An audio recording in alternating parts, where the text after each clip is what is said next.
We are members of an international, multicultural congregation of Franciscan sisters.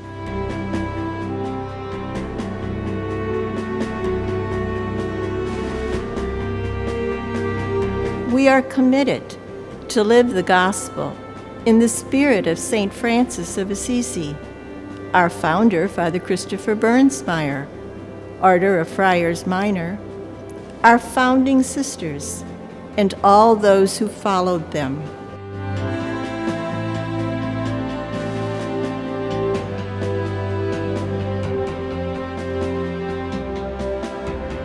We are committed to live a simple lifestyle in community. We find a challenge in the values of the third order regular rule, conversion, contemplation, poverty, and humility.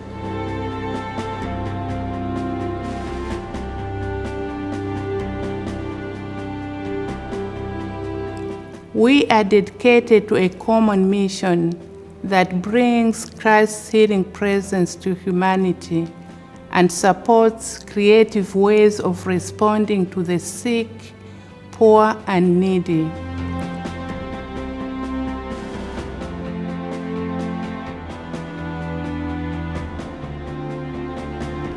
We witness our Franciscan spirituality By reverencing all creation, Living and promoting peace and justice, and respecting the dignity of all people. These values, shared by the Hospital Sisters of St. Francis, are the foundation of a healing ministry rooted in the gospel teachings of Jesus Christ and practiced by St. Francis and St. Clare of Assisi. Jesus' ministry to the sick was filled with compassion, and his compassion often overflowed into healing that person. But he not only healed the person physically, he healed them in spirit and their souls. St. Francis and St. Clare ministered also with compassion, so that's really a key ingredient. In the scriptures, it says that Jesus gave us two primary charisms or gifts of the church. And those charisms are teaching and healing. And our sisters received through Francis and Clare and Jesus the charism or gift of healing. I think that's part of the charism of St. Francis, that he did follow Christ even though he didn't know clearly what way he should go. He didn't go immediately to Rome and say, I want to organize a church, I want to organize an order, or organize healthcare. He didn't do any of those things. He just worked with the brothers and responded to the people. The lessons of St. Francis' life in the 12th and 13th centuries are relevant today. As a young man, St. Francis liked to party, enjoying the pleasures of life afforded to the son of a wealthy merchant in Italy. Later in his life, Francis came to understand the power of God's healing love by renouncing his wealth and committing his life to helping the poor. To demonstrate God's love, Francis and his followers would care for the lepers who were banished outside the walls of Assisi. Francis realized in his encounter with the leper, that was his experience of conversion, because he could not do that before that. He was really repulsed by leprosy and the lepers. And when he was able to embrace them, he was just like a new person. The lepers that we minister to today are the alcoholics, the people with AIDS, the homeless, and they all need to be cared for in the same manner that we care for other patients. The Franciscan movement continued to grow in the centuries to follow. Orders of Franciscan priests, friars, and sisters provided health care, education, and other services to those in need. In 1844, the Hospital Sisters of St. Francis were founded in Germany. Father Christopher Bernsmeyer began the Hospital Sisters. He's considered our founder. And he was a Franciscan priest in Munster. And Napoleon and his troops came in and closed the monastery. There was a religious persecution going on in Europe at that time. And so Father Christopher went to Telte and was appointed pastor of St. Clement's Church and given the responsibility of the little pilgrimage chapel called Our Lady of Grace. And that chapel is very significant for us because it was where the first women dedicated their lives to God in service to the sick and the poor. The sisters were the ones who brought the energy and the vision to kind of focus their energies into the healthcare of the people that they were working with in Münster, Westphalia, Germany. Facing a second round of religious persecution by German Chancellor Otto von Bismarck and recognizing the need for healthcare services in America, the hospital sisters responded to the call to serve others in a new land.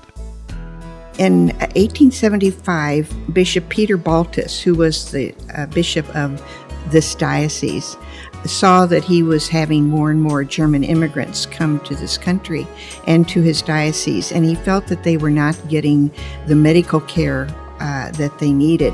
So he wrote to our sisters in Germany and asked if some sisters could come to America and minister to these German immigrants. The journey to America was a difficult voyage. The diary of Sister Crispina Topp describes the ordeal. The waves covered the ship, and the water came in streams. It came even into our cabins. The captain begged us to go to bed. He was afraid someone or something might fall over us. We heard dishes and basins break, and baskets full of broken dishes were thrown overboard. It seemed like the destruction of Jerusalem, and the captain thought it might last 3 more days. History tells us that when it became very frightening because of the waves and all, the sisters would sing, and they would come together and they would sing and they would pray, and others would calm down. Knowing our sisters, they probably took care of other people, but they also became ill themselves along the way. After arriving safely in New York, the sisters boarded a train for Alton, Illinois. From there, Bishop Baltus sent them out in small groups to serve the residents of East St. Louis, Belleville, Litchfield, Effingham, and Springfield, which would serve as the site of their mother house. They didn't speak English, so they came over with really not much preparation for life over here, but they had the desire to care for the sick. They had to go out and beg for their food, for themselves as well as for the patients. They would hitch up a wagon and go to the farms and get some grain that they would get ground into flour for bread. And most of it they gave to the patients. The sisters then were given a house, and they went out immediately and started caring for the sick in their homes. And they were not given money, but were given chickens and eggs and vegetables to take care of themselves. When they came over here, they went to the Ursuline sisters, took them in for several months and taught them English, and then they were able to sit in some of the lower classes of students in the grade school classes, so their English would be more simple and easy, something they could learn from and engage in. So that would have been, I think, pretty humbling. The sisters began to bring patients into their home, the very, very sick patients. They didn't want to leave them, so brought them into their home. And I think the people of the area saw what was happening, and of course they only had so much room to bring these patients, and so helped the sisters build a hospital. Little did they know that within 3 years, 3 hospitals would be built, and within 20 years, 12 hospitals. The sisters in Springfield changed the culture of Springfield in regard to health care because of the way, the how, we took care of people. We were able to not only take care of the poor, but the rich noticed that we were taking better care of the poor in our hospital, our early hospitals, and at home, than they were getting care. And that is why I think we were also asked to take care of richer people or more prominent people like Mary Todd Lincoln. She was living at that time in the home of her sister, Elizabeth Edwards. And Sister Frances, one of our first sisters, went to the home and sat with her. We do know that Sister Frances and others stayed the night, stayed perhaps around the clock with Mary Todd Lincoln. And one of the documentation says something like, she was a nice lady, but I didn't like her dog. As the hospital sisters' reputation for providing high-quality, compassionate care grew, other communities asked for their help. We were invited to go to Wisconsin, and we sometimes for special need. So we were in Chippewa Falls because that's where there were a lot of lumberjacks, loggers. And they needed a hospital because it was a high-risk job. What we did in order to raise some money for that hospital was to sell tickets. And those tickets were for health care. And they were on sale for $5 or $10. In Green Bay, it was a bishop that invited them to come. And in Eau Claire, they were asked a number of times before they actually sent somebody. But how that all happened was a need was presented to them, and what they could do, they did. If they saw something needed to be done, they did it. As the hospital sisters' healing ministry grew to meet the needs of the communities they serve, they continued to be self-reliant, industrious, and innovative. In those days, the sisters had a farm. They had chickens and cows, and we had barns and vegetable gardens, so that all the food that we had from those animals and a garden fed the patients at St. John's Hospital and the sisters who worked there, as well as all the patients at the tuberculosis sanitarium and the sisters at the Mother House. We had a number of sisters that came over almost every year or every 2 years after the first sisters came from Germany. And none of them were educated, and none of them were, of course, nurses. But that was our mission, to care for the sick. And so our sisters saw the need to have an educational facility for our sisters, the young ones as well as the professed sisters. So they started St. John's School of Nursing. There were a lot of changes in health care in those years, in the late 1800s and the early 1900s. And so as they got more knowledge, they got more techniques, they probably at that point realized that we can't just go by what our senior sisters or senior nurses knew. Our systems pioneered and developed the whole respiratory therapy. It used to be called inhalation therapy. But they recognized the need that those services to the patients needed some special preparation for the caregiver. Throughout our history also, we developed postgraduate courses in like medical technology, radiologic technology, anesthesia, surgical nursing, and again, to keep the sisters and the people who would go through those programs updated into modern medicine. During the 20th century, the hospital sisters expanded their healing ministry, both in the United States and overseas.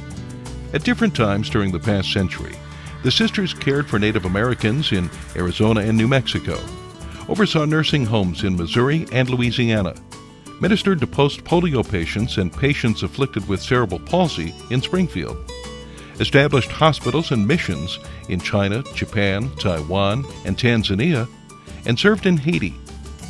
In 1978, Hospital Sisters Health System was incorporated. HSHS supports the system's hospitals, clinics, and physician practices through such services as information technology, long-range planning, advocacy, and mission integration. HSHS also serves as a unifying element between all system affiliates. We have developed a symbol for the system for all of our colleagues and for all of our institutions that is more of a modern type of our sister symbol. The Tau Cross is something that's been very much a part of our religious community, the Hospital Sisters of St. Francis, and also before that, part of Franciscan history. Around the Tau cross is a broken circle, and that could symbolize a lot of things, but for me it symbolizes the opportunity for growth, that we're not finished growing yet, that we will continue to grow. While the Hospital Sisters health system continues to grow to meet the needs of patients today, its values remain constant. We have 4 core values: respect, care, competence, and joy. For me, respect is the whole thing. I think, first of all, we have to respect ourselves. If we don't respect ourselves, we can't respect others. That's very important. And sometimes people have a low self-image of themselves, but we really need to respect ourselves. We are made in the image and likeness of God, and He didn't make junk. Care is really acting with and for another. When we care for someone, that's conveyed. They're important to us. We're not just doing it because it's a job, but we're doing it because we really care. We want this person to be better. Competency, you do the best job you can, you learn, you're open to learning new information, constantly being a learner. I like to think of joy as a sense of peace. If there is a sense of peace within us, we're going to be joyful. It's going to radiate and come across to others. Franciscan joy is not the same as maybe what we think of as pleasure and indulgence and that kind of thing, the joy of the world, but rather a joy in Christ. And to know Christ and to know that we're doing the kinds of things that He tried to do in His lifetime. The future of Hospital Sisters health system is now in the hands of those called to join our common mission, to be Christ's healing presence and respond to the health care needs of the communities we serve. We're grateful for the growing interest to discover Franciscan values in healthcare today. And I'm happy that we have people who are willing and interested in sharing in our tradition. I don't think too many people go into healthcare unless they really have that. They go in because they love people and because they have compassion. They have compassion for people who are suffering.